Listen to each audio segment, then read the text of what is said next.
সুস্পষ্ট নিম্নচাপে পরিণত হয়েছে। পশ্চিম মধ্য বঙ্গোপসাগর এলাকায় এর অবস্থান করছে। এটি গভীর নিম্নচাপে পরিণত হওয়ার সম্ভাবনা রয়েছে। পুজোর শেষ বেলায় ফের দুর্যোগের ভ্রুকুটি। নবমীতে বঙ্গোপসাগরে ঘনীভূত হলো নিম্নচাপ, শক্তি বাড়িয়ে বিকেলেই পরিণত হলো গভীর নিম্নচাপে। দশমীতে হতে পারে অতি গভীর নিম্নচাপ, যার জেরে দশমী একাদশীতে ভাসতে পারে কলকাতা সহ দক্ষিণবঙ্গ। সকালটা রোদ ঝলমলে থাকলেও নবমীর বিষণ্ণতা যতই বেড়েছে ততই ভার হয়েছে আকাশের মুখ। মাঝে মধ্যেই নেমেছে দু এক পশলা বৃষ্টি। আলিপুর আবহাওয়া দপ্তর জানিয়েছে, গভীর নিম্নচাপ অবস্থান করছে পশ্চিম মধ্য বঙ্গোপসাগরে। অন্ধ্রপ্রদেশের বিশাখাপত্তনম থেকে 400 কিলোমিটার দূরে এবং ওড়িশার পারাদ্বীপ থেকে রয়েছে 500 কিলোমিটার দূরে।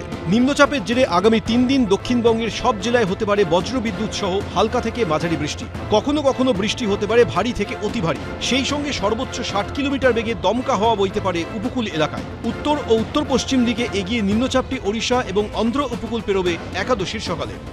আগামী 3 দিন পর্যন্ত দক্ষিণবঙ্গের সমস্ত জেলাতেই হালকা থেকে মাঝারি বৃষ্টিপাত প্রায় সব জায়গাতেই হওয়ার সম্ভাবনা রয়েছে। তার সঙ্গে সঙ্গে ভারী থেকে অতি ভারী বৃষ্টিপাতেরও সতর্কতা রয়েছে। আগামী 24 ঘন্টায় উত্তর এবং দক্ষিণ 24 পরগনা জেলাতে 1-2 জায়গায় ভারী বৃষ্টিপাতের সতর্কতা রয়েছে, আর বাকি সমস্ত জেলাতেই বজ্রবিদ্যুৎ সহ হালকা থেকে মাঝারি বৃষ্টিপাত এর সতর্কতা রয়েছে, বজ্রপাতের সতর্কতা রয়েছে। পূর্বাভাসে বলা হয়েছে সবথেকে বেশি প্রভাব পড়বে দশমীতে। দক্ষিণবঙ্গের সব জেলায় বজ্রবিদ্যুৎ সহ হালকা মাঝারি বৃষ্টি হতে পারে। ভারী থেকে অতি ভারী বৃষ্টি হতে পারে 2 24 পরগনা, 2 মেদিনীপুর, কলকাতা, হাওড়া, হুগলি, ঝাড়গ্রাম, পুরুলিয়া, বাঁকুড়ায়। দশমীতে কলকাতা, হাওড়া সহ দক্ষিণ 24 পরগনা ও 2 মেদিনীপুরে অতি ভারী বৃষ্টির কমলা সতর্কতা জারি করা হয়েছে। একাদশীতে ভারী থেকে অতি ভারী বৃষ্টি হতে পারে দক্ষিণ 24 পরগনা, পুরুলিয়া, 2 বর্ধমান, 2 মেদিনীপুর, ঝাড়গ্রাম, বাঁকুড়া, বীরভূম ও মুর্শিদাবাদে। অতি ভারী বৃষ্টির কমলা সতর্কতা জারি করা হয়েছে পুরুলিয়া ও পশ্চিম বর্ধমানে। 4 ও 5 তারিখ থেকে বৃষ্টির পরিমাণ কমলেও প্রায় সব জেলায় হবে হালকা থেকে মাঝারি বৃষ্টি। দুর্যোগের কারণে বুধবার থেকে শুক্রবার পর্যন্ত গভীর সমুদ্রে যেতে নিষেধ করা হয়েছে মৎস্যজীবীদের। আবহবিদরা জানিয়েছেন, বৃহস্পতিবার দক্ষিণবঙ্গে বৃষ্টি বাড়লেও উত্তরবঙ্গের ওপরের 5টি জেলায় ভারী বৃষ্টির পূর্বাভাস নেই। হালকা থেকে মাঝারি বৃষ্টি হতে পারে দার্জিলিং, কালিম্পং, জলপাইগুড়ি, আলিপুরদুয়ার ও কোচবিহারে। তবে 3 ও 4 তারিখ ওই জেলাগুলির পাশাপাশি ভারী থেকে অতি ভারী বৃষ্টি হতে পারে 2 দিনাজপুর ও মালদায়। 5 তারিখ থেকে বৃষ্টি কমবে উত্তরবঙ্গে। হিন্দোল দে, অরিত্রী ভট্টাচার্য, এবিপি আনন্দ, কলকাতা। পুজোর মধ্যেই পুজোর উপহার। বাংলার ঘরে ঘরে যখন নবমী নিশির বিষণ্ণতা, তখনই কেন্দ্রীয় সরকারি কর্মী এবং পেনশনভোগীদের জন্য এলো খুশির খবর। ফের ডিএ বৃদ্ধি করল কেন্দ্রীয় সরকার। আরও 3% ডিএ এবং ডিআর বৃদ্ধিতে শিলমোহর দিল কেন্দ্রীয় মন্ত্রিসভা। দেবীপক্ষের শুরুতেই বড়সড় রদবদল এসেছে জিএসটি কাঠামো। मैंने देशवासियों से भी ये वादा किया था कि इस दिवाली और छठ पूजा से पहले खुशियों का डबल धमाका होगा। বিষাদ বিজয়ের আগে নবমীতে কেন্দ্রের কর্মচারীদের উপহার দিল মোদী সরকার। বর্তমানে 55% হারে ডিএ পান কেন্দ্রীয় সরকারি কর্মী এবং পেনশনভোগীরা। 3% বেড়ে তা হল 58%। পশ্চিমবঙ্গের রাজ্য সরকারি কর্মচারীরা এখন ডিএ পান 18% হারে। ফলে কেন্দ্রের সঙ্গে ফারাক বেড়ে দাঁড়ালো 40%।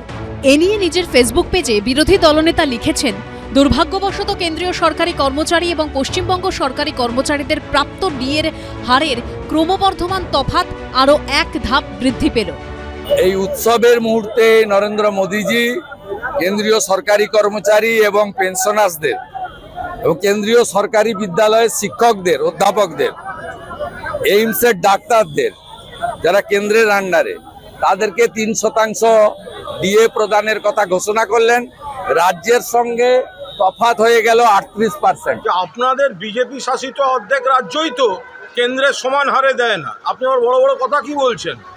এরকমও তো বক্তব্য আছে যে আমাদের এখানে তো পেনশনও পায়, বহু রাজ্যে তো পেনশনও পান না। কেন্দ্রীয় সরকার বাংলার 1,95,000 কোটি টাকা আটকে রেখেছে, তো সেগুলো না দিয়ে আপনারা এই সমান এত তফাৎ এই কথাগুলো বলতে আপনাদের লজ্জা করছে না?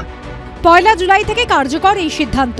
সেক্ষেত্রে 3 মাসের বকেয়া ডিএ অক্টোবরে বেতনের সঙ্গে পাবেন কেন্দ্রীয় সরকারি কর্মচারীরা। পেনশনভোগীদের ক্ষেত্রেও একই নিয়ম প্রযোজ্য। 18% আমরা পাচ্ছি আর 58% ডিএ পাচ্ছে কেন্দ্রীয় সরকার। আমরা এখনো পিছিয়ে রইলাম 40%। অর্থাৎ এই 40% মহার্ঘ ভাতা যতদিন না আমরা পাচ্ছি ততদিন আমাদের বেতন কমিশন হবে না। অথচ কেন্দ্রীয় সরকারের বেতন কমিশন ঠিক 1/1/2026 লাগু হতে যাচ্ছে। এই যে বঞ্চনা, এই বঞ্চনার কারণেই কিন্তু আমরা পঞ্চম বেতন কমিশনের ডিএ নিয়ে মামলা করেছিলাম। সেই মামলা কর্মচারী সমাজ জানে। কেন্দ্রীয় সরকারের তথ্য অনুযায়ী এর ফলে উপকৃত হবেন 49,19,000 কেন্দ্রীয় সরকারি কর্মী এবং 69 লক্ষ পেনশনভোগী। এর জন্য প্রতি বছর সরকারের বাড়তি খরচ হবে প্রায় 10,084 কোটি টাকা। পুজোর মরশুমে 3% ডিএ এবং ডিআর বাড়ানোর কথা ঘোষণা করেছে ত্রিপুরার বিজেপি শাসিত মানিক সাহার সরকারও, যা কার্যকর হলো নবমীর দিন থেকে। বুধবার থেকে 36% হারে ডিএ পাবেন ত্রিপুরার রাজ্য সরকারি কর্মচারীরা। দীপক ঘোষ ও বিশ্বজিৎ দাসের রিপোর্ট, এবিপি আনন্দ।